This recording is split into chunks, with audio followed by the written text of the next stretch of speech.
Saya akan tetap melanjutkan ini ke pihak berwajib.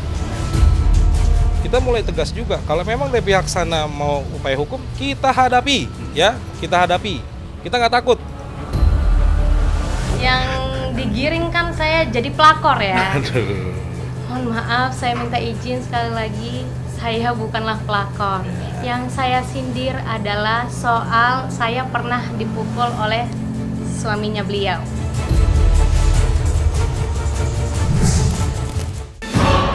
Perseteruan panas yang terjadi antara selebgram Afifah Riyad dan Reggy Nazlah sampai kini masih terus bergulir. Konflik yang terjadi di antara keduanya bahkan berujung pada aksi saling lapor ke pihak polisi. Seperti yang dilakukan Afifah yang baru-baru ini mendatangi Polda Metro Jaya dalam agenda menyerahkan barang bukti tambahan atas laporan yang dibuatnya. Dan yang menarik, di waktu yang nyaris bersamaan, Reggy Nazlah ditemani tim kuasa hukumnya juga hadir di Polda Metro Jaya untuk dimintai keterangan atas tudingan penganiayaan yang ia lakukan beberapa waktu lalu. Lantas, seperti apa hasil dari pertemuan mereka kemarin? Benarkah Afifah tidak mau berdamai dan ingin meneruskan kasus ini hingga ke meja hijau persidangan? Seperti apa pula pihak Reggy Nazlah menanggapi hal tersebut?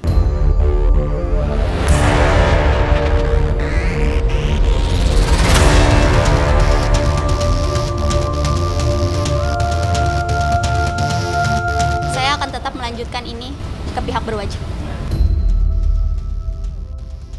Berarti lanjut ya? Lanjut. Gak ada kata damai ya? Tidak ada. Kita mulai tegas juga, kalau memang dari pihak sana mau upaya hukum, kita hadapi, ya, kita hadapi. Kita nggak takut, ya, kita tidak takut sama sekali, dan juga ya kami di sini taat hukum. Lewat chat dan lewat telepon. Di telepon itu ada rekaman suaranya juga. Dan ada bukti juga. Ya, sudah kita serahkan semua ke penyidik. Dan kami siap berhadapan dengan dia. Pembuktian uji material bukti itu harus kita buktikan juga. Kalau memang dia tidak mau, kita main. Yang saya lihat semuanya ini pure penganiayaan terhadap istri saya, gitu aja. Kemarin sudah kita jelaskan di media, mulai dari perempuan itu menjenggut saya sampai saya terseret ke lantai, lalu mencakar. Saya juga nggak tahu di sini ada memar, itu nggak tahu diapain karena posisinya saya gelap saat itu. Saya nggak tahu saya diapain, tapi yang saya sadar perempuan itu menendang di bagian perut yang kena operasi sesar itu. Iya, saling serang. Karena saya kan rugi fisik juga, Mbak. Dan saya pada saat itu, pada malam itu saya juga udah visum. Itu yang pencakaran juga saling cakar berarti? Iya, saya juga dicakar kok yang sebelah sini. Cuma kan ini udah 3 bulan yang lalu. Jadi ya kita udah sembuh, beliau pun udah sembuh kan.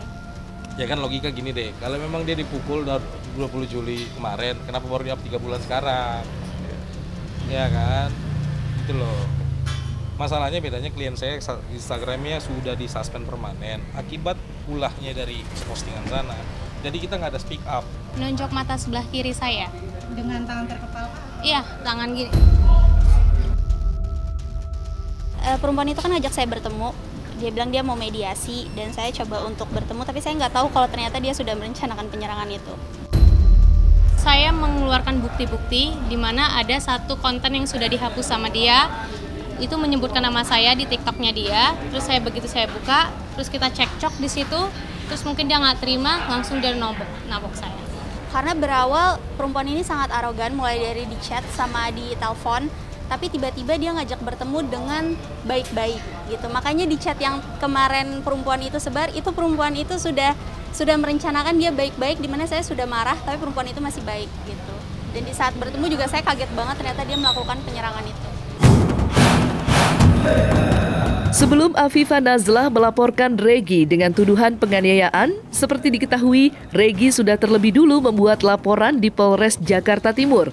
Laporan itu dibuat Reggy usai dirinya terlibat saling serang di media sosial terkait kejadian pemukulan dengan Afifah. Sontak saja, dugaan adanya kekerasan membuat netizen heboh. Tidak sedikit yang menyerang Reggy menuding sebagai pelakor. Menanggapi hal itu, kuasa hukum Reggy membantah semua tuduhan miring tersebut. Lantas, seperti apa sangkaan Nazlah atas tudingan penganiayaan yang dilakukannya terhadap Afifah? Dan benarkah Regi Nazla sebelumnya telah mendapatkan kekerasan dari Afifah sebelum perkelahian itu terjadi? Puji syukur hari ini berjalan dengan lancar. Agendanya adalah klarifikasi ya. Kita tadi mulai jam 1 siang mulainya, dan ada beberapa pertanyaan yang sudah kita sampaikan. Yang paling penting adalah kita sudah buktikan semua. Buktikan semua itu dalam artian adalah bukti rekaman, bukti chat yang berkata kasar dari pihak AR kepada klien kami, dan juga beberapa bukti yang lain seperti bukti yang pasti semua bukti sudah kita serahkan dan berjalan dengan baik lah. Di Polres Jaktim minggu ini akan dipanggil. Itu wewenang penyidik, tapi info dari penyidik juga. Jadi ya kami berharap ya fair ya. Udah nggak ada lagi lah main giring opini, fair aja. Kalau mau main hukum ayo, itu aja. Oh duluan kita nih, ini info baru lagi nih. Laporan Afifah di sini 21 Juli 2023. Laporan kita itu 20 Juli 2023. Jadi yang mana nih? Ya kan? Kita duluan kok duluan melapor. Atas kasus sama Bang, Sama, dugaan penganiayaan. Kalau saya bilang ini bukan penganiayaan, ini perkelahian.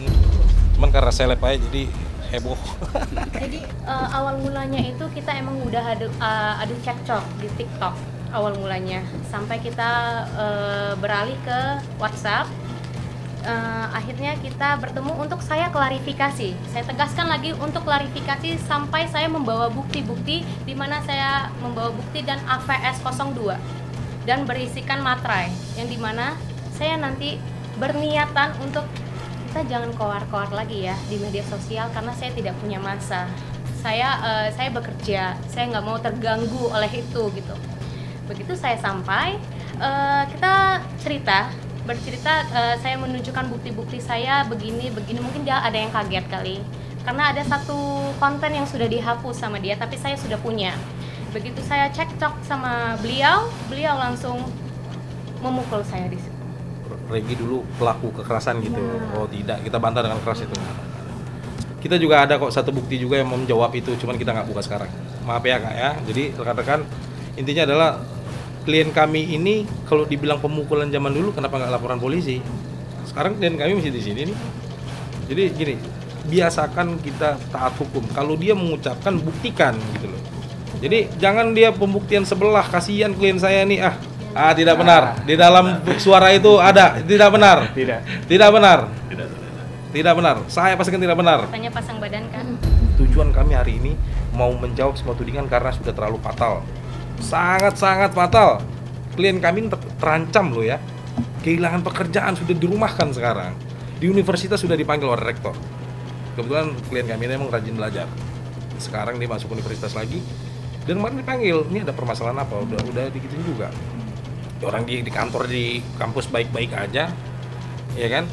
Nah kalau ditanya kenapa kok bisa ke-spill namanya Regi, oh itu jelas ada adik beliau yang mengetek namanya, dan itu juga hati-hati.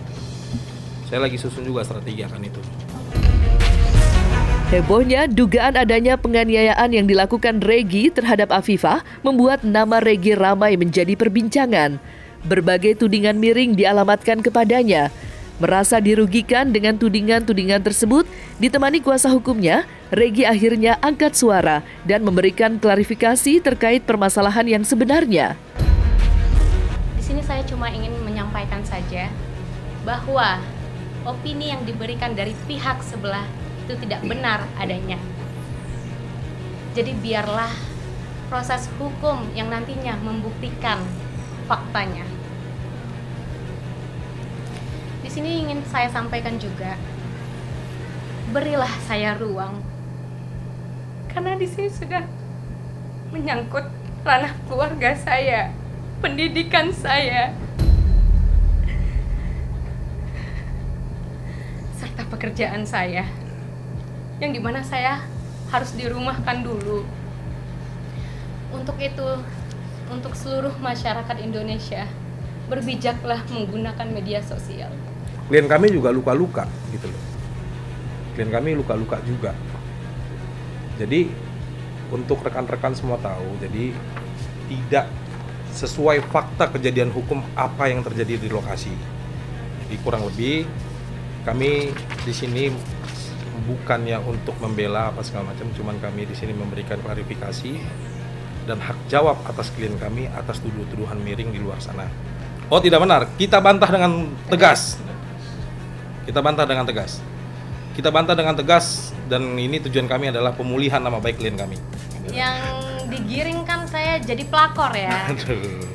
Mohon maaf, saya minta izin sekali lagi, saya bukanlah pelakor. Yang saya sindir adalah soal saya pernah dipukul oleh suaminya beliau. Karena hukum Indonesia ini adalah hukum yang tertinggi adalah putusan pengadilan.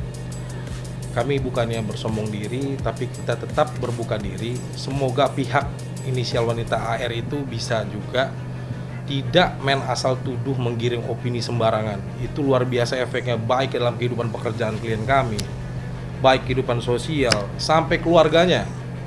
Bayangkan, itu berdampak efek. Jadi tolonglah dewasa, dan mungkin ini menjadi pembelajaran juga untuk Regi ke depan. Bergaul juga mungkin tidak sembarangan. Pada intinya kami akan buka semuanya, cuman untuk saat ini kami pastikan kami siap memproses ini secara hukum dan kami siap dengan bukti-bukti yang ada. Cuman kita nggak mau mendahului proses hukum, karena kita ini negara hukum. Jadi semua bukti lengkap kok. Ada kata-kata yang sangat fatal, nanti akan saya buka, dan yang mengutarakan itu adalah kepolisian nanti. Ya, ada satu bukti yang sangat-sangat fatal, karena kita dapat buktikan secara hukum. Kami berani bicara seperti ini karena kami berdasarkan hukum. Yang pihak sebelah sana, kalau bisa dibuktikan silakan. Semua kedua belah pihak itu imbang, dalam artian imbang, bisa membuktikan. Barang siapa membuktikan, barang siapa mendalilkan, dia wajib membuktikan. Jadi ada satu rekaman yang benar-benar pengakuan dari saudara AR, dia melakukan pemukulan duluan.